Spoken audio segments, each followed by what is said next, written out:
Hi everyone, in this video we are going to discuss about evaluation metrics for classifiers. This video is a part of introduction to classification series, so I recommend you to watch the videos in a sequence for a better understanding. Now let's dive right into the topic. What are evaluation metrics? Evaluation metrics are used to measure the quality of the statistical or machine learning model. Evaluating machine learning models or algorithms is essential for any project. Evaluation metrics provide a key role in development of a model as they provide insights to areas that might require improvement. Now let's talk more about the model evaluation metrics that are used for classification. Imagine that we have an iris dataset which shows the species of a flower. We have trained the model and now we want to calculate its accuracy using the test set. We pass the test set to our model and we find the predicted labels. Now the question is, how accurate is this model and how to find insights to areas that might require improvement. To find the accuracy, we can compare the actual values in the test set with the values predicted by the model. But to find insights, we need to use evaluation metrics. There are different model evaluation metrics, but we will mainly talk about three of them, specifically Jaccard index, F1 score and log loss. First, we will start with Jaccard index, which is also known as Jaccard similarity coefficient. Let's say y shows the true labels of the iris dataset and y dash show the predicted values by our classifier.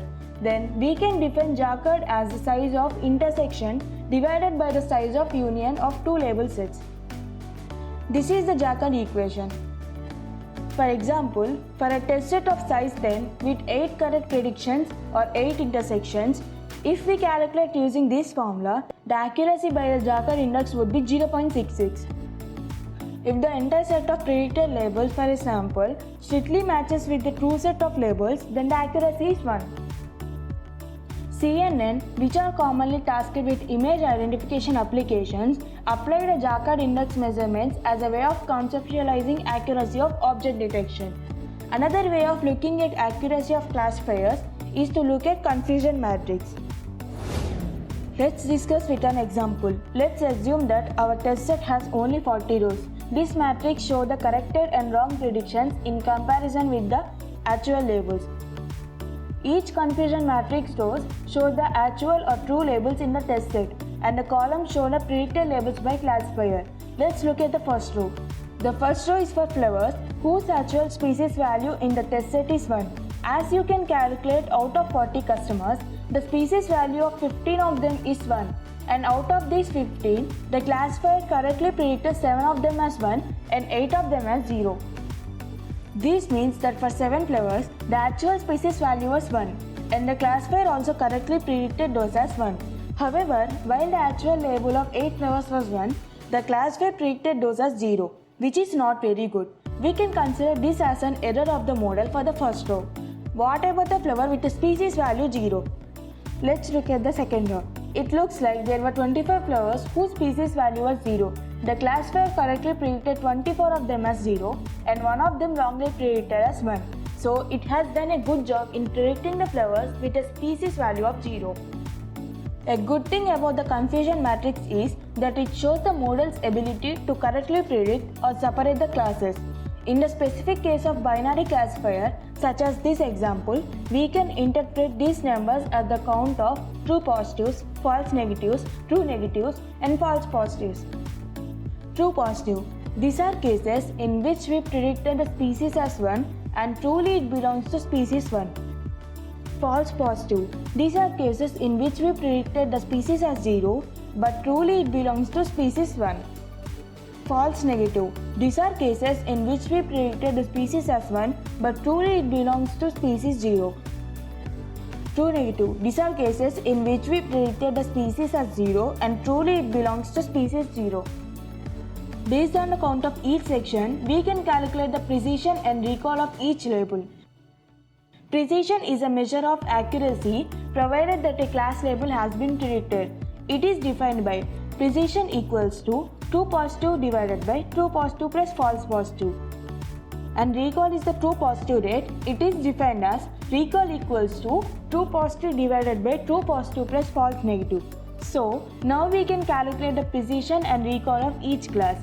Now we are in the position to calculate the F1 scores for each label based on the precision and recall of that label.